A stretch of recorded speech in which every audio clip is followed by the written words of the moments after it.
આજે 2 ઓક્ટોબર અને ગાંધી જયંતિ છે. ખાસ આજના દિવસે આપણે પૂર્ણ વાત કરીએ ગાંધીજીની. વિશ્વના લોકો છે ગાંધીજીને શું માને છે, અને વિશ્વના જેટલા પણ મહાનતમ લોકો છે કે જેને ચરમ સીમા ઉપરના લોકો કહેવામાં આવે, ટોપ પરના લોકો કહેવામાં આવે, આ બધા જ લોકોની ગાંધીજી વિશે શું એડવાઇસ છે, શું આ લોકો ગાંધીજી વિશે કહે છે, થોડું આપણે આજે એ જાણીએ. આલ્બર્ટ આઇન્સ્ટાઈન કે જેમને વિશ્વના મહાનતમ સાયન્ટિસ્ટમાંના એક સાયન્ટિસ્ટ માનવામાં આવે છે, આલ્બર્ટ આઇન્સ્ટાઈન કહે છે કે આવનારા સમયમાં લોકો વિશ્વાસ નહીં કરી શકે કે એક એવો પણ માણસ આ ધરતી ઉપર જીવતો હતો જેવો ગાંધી હતો. માર્ટિન લુથર કિંગ જુનિયર એ કહે છે કે ગાંધીજીએ મને બતાવ્યું છે કે અહિંસા માત્ર એક રણનીતિ નથી, પરંતુ જીવન જીવવાનો એક માર્ગ છે. બરાક ઓબામા કે જે અમેરિકાના પ્રેસિડેન્ટ પર રહી ચૂક્યા છે, બરાક ઓબામા કહે છે કે હું જો કોઈ વ્યક્તિ સાથે મળવા માગું તો એ ગાંધીજી જ હશે, કેમ કે તેમણે વિશ્વને સત્યની તાકાત બતાવી છે. આ ગાંધીજીની તાકાત છે. તમે ઘણા બધા લોકોને જે સાંભળતા હશો, કદાચ ઇન્સ્ટાગ્રામમાં ટ્રેન્ડમાં તમે આવી ગયા છો તો ગાંધીજીની ઘણી બધી ખોટી અને ખરાબ વાતો છે એ તમે સાંભળતા જશો, પરંતુ આ બધી જ વાતોને છે એટલું બધું મૂલ્ય નહીં દેવાનું કે આ બધી જ વાતો જે ગાંધીજીની ખોટી વાતો છે બજારમાં દુનિયામાં ફરે છે, છીછરી દુનિયા છે. અને જો છીછરી રીતે તમે જીવન વિતાવવા માગતા હોય તો તમે આવી બધી જ વાતોનો છે સ્વીકાર કરો. મને કોઈ પણ જાતનો છે વાંધો નથી.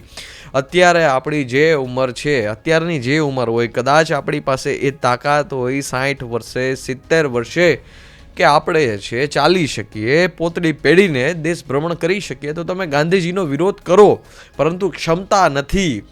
પહેલાં પોતાની જાતને તો જો, આપણે કાદવમાં છીએ, લોટવાવાળા છીએ, આપણે ગાંધીજીનો વિરોધ કરીએ આપને શોભા ના દે. સૌથી પહેલાં તો પાત્રતા છે હાસિલ કરવી પડે છે, પછી તમે બુરાઈ કરો ને. તાકાત નથી. કદાચ આજે પણ દેશમાં છે ગાંધીજી જેવું વ્યક્તિત્વ એક પેદા થાય તો એ સલામ કરીએ એના બરાબર છે. એ આજે પણ જરૂર છે દેશમાં એક ગાંધીજીની, પરંતુ નહીં. આપણે છીછરી દુનિયામાં જીવન વિતાવવા માગીએ છીએ, આપણે બધી દુનિયામાં જીવન વિતાવવા માગીએ છીએ, આપણે વોટ્સઅપના ટ્રેન્ડમાં છીએ, જે કંઈ પણ વસ્તુ આવે છે એની પરખ કરતા નથી. બસ આપણે ગધેડાની માફક છે એને સ્વીકાર કરી લઈએ છીએ, અને એવી જ રીતે છે આપણે જીવન જીવવા માગીએ છીએ. વિશ્વના લોકો છે સૌથી પહેલાં તો જોવું તો ખરો એક ગાંધીજીને શું માને છે. ઘણા બધા લોકો છે એની ઉપર શું કહેવાય કાદવ ફેંકે છે, આ કંઈ શોભા દે છે આપણે આપણી પેલી બુદ્ધિ જોઈએ કે કઈ જગ્યા ઉપર આપણે લગાડીએ છીએ, થોડો આપણે અભ્યાસ કરીએ, પછી એ વિશે છે આપણે વક્તવ્ય આપણું છે રજૂ કરીએ. પહેલાં ઓકાતો જો, વિચારની ઓકાતો જો, બાકી પછીની વાત છે. કાર્ય તો બહુ અલગ, બહુ દૂર નેક્સ્ટ લેવલની વાત છે. એક એવું વ્યક્તિત્વ કે જે વ્યક્તિત્વ છે સામાન્ય પરિવારમાંથી આવે છે, એ વ્યક્તિત્વ છે અભ્યાસ કરે છે. કદાચ કોઈ સામાન્ય વ્યક્તિ હોત જે ટ્રેનના ડબ્બામાં બેઠો હોત અને એને ધક્કો માર્યો હોત તો સામાન્ય વ્યક્તિ શું કરે? સામાન્ય વ્યક્તિ છે ગાળો દઈ દે, સામાન્ય વ્યક્તિ બાંધી લે, પરંતુ નહીં. થિંક બિગ, મોટી રીતે કેવી રીતે વિચારવું એ શીખવું હોય તો આપણે ગાંધીજી પાસે જવું પડે. એ વ્યક્તિત્વના છે ટ્રેનમાંથી જ્યારે ધક્કો મારવામાં આવ્યો એ નક્કી કરે છે કે નહીં, હવે આ નહીં એટલે નહીં. પહેલાં આપણે આ વિચારની શ્રેણી પર તો પહોંચીએ, પછી બીજી વાત કરીએ. શા માટે તમે માનીને બેઠા છો કે જે તમારી ફીલ્ડમાં આવે છે, શા માટે તમે એવું માનીને બેઠા છો? કાંઈ પણ અભ્યાસ વગર કોઈ પણ બહાના બનાવો છો તો શા માટે આવું તમે તમારું જીવન છે વ્યથિત કરો છો? એક સામાન્ય વ્યક્તિ છે એ વ્યક્તિત્વને 2 થી 3 વર્ષ સંઘર્ષ કરવો પડે તો પણ એમ કહે કે ઓહો બહુ થઈ ગયો, ઘણો બધો સંઘર્ષ કરી લીધો, હવે છતાંય કંઈ મળતું નથી. પરંતુ આ વ્યક્તિત્વ એ તો 32 વર્ષ છે સંઘર્ષ કર્યો છે. 32 યર છે કોઈનામાં તાકાત કે આજે પણ પોતળી પહેરીને દેશ ભ્રમણ કરી શકે? દેશ ભ્રમણ કરવાથી પોતળી પહેરીને એમ મહાનતા હાસિલ ના થાય. ગાંધીજીએ ક્યારે પણ નથી કીધું કે તમે મને રાષ્ટ્રપિતા કહો. ગાંધીજીએ ક્યારે પણ પોતાની જાતને પણ બાપુ નથી કીધા, આપણે કીધા છે ને. શા માટે?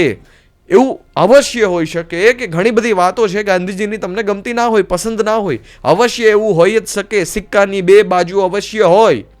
હું પણ માનું છું કે જ્યારે કાપડની વાત આવી, કદાચ મશીનરી હોત તો આપણે દેશની દિશા અલગ હોત, પરંતુ ક્યારેક એ પણ વિચારવું જોઈએ કે કદાચ ગાંધીજી અને ગાંધીજી જેવું વ્યક્તિત્વ આ દેશમાં ના હોત તો શું આજે પણ આપને છે આઝાદી મળી હોત? ડરી ઉઠતા હતા ગાંધીજીથી લોકો. આ એનું વ્યક્તિત્વ હતું. સુભાષચંદ્ર બોઝનું એક અલગ વ્યક્તિત્વ, એક ઠશકવાળું વ્યક્તિત્વ. આ વ્યક્તિત્વ કહે છે કે ગાંધીજી ભારત માતાના મહાન સંતાન છે, તેમનો માર્ગ અલગ છે, પણ તેમનો ધ્યેય આપણા સૌનો છે. પહોંચવાનું એક જ જગ્યાએ છે. એ સુભાષચંદ્ર બોઝને પણ ખબર હતી, એ ભગતસિંહને પણ ખબર હતી, બધા જ ભારતના વ્યક્તિત્વને ખબર હતી કે પહોંચવાનું એક જ જગ્યાએ છે, એ છે આઝાદી. કોઈ પણ હાલતમાં આઝાદી. એના સિવાય બીજે કોઈ પણ જગ્યા પર પહોંચવાનું નથી. રસ્તા અલગ અલગ હોઈ શકે. તમારે કોઈ મંદિરે જવું છે તો એ મંદિરે જવાના 50 રસ્તા હોય. જેવી રીતે આપણો જે ધર્મ છે આપને શીખવાડે છે આત્મા તરફ જવાનું, પરંતુ માર્ગ અલગ અલગ છે ને. કોઈને જ્ઞાન માર્ગ પસંદ છે, કોઈને ભક્તિ માર્ગ પસંદ છે. માર્ગ અલગ અલગ હોઈ શકે, પરંતુ જવાનું એક જ જગ્યાએ છે. એટલા માટે દુનિયાના તમે જેટલા પણ પુસ્તકો વાંચો, જે મહાનતમ જેમને પુસ્તક કહેવામાં આવે, એ તમને સેન્ટર તો એક જ જગ્યા ઉપર પહોંચાડશે. તમે ભલે 50 વસ્તુનો અભ્યાસ કરી લો, પરંતુ સેન્ટર પર તો એક જ જગ્યા ઉપર તમને પહોંચાડશે. એટલા જ માટે ઘણા બધા લોકોના કન્ફ્યુઝન હોય કે જ્યારે એ દેવી પુરાણ વાંચતા હોય, દેવી સર્વત્ર લાગે. જ્યારે એ ભગવદ્ ગીતા વાંચતા હોય ને કૃષ્ણ સર્વત્ર લાગે. એવું શા માટે? કેમ કે પહોંચવાનું એક જ જગ્યાએ છે, સત્ય એક છે. પરંતુ આપણે ભૂલી જઈએ છીએ તો કેવી રીતે વાત બને? આપણે એ વસ્તુને સમજી નથી શકતા તો કેવી રીતે વાત બનશે?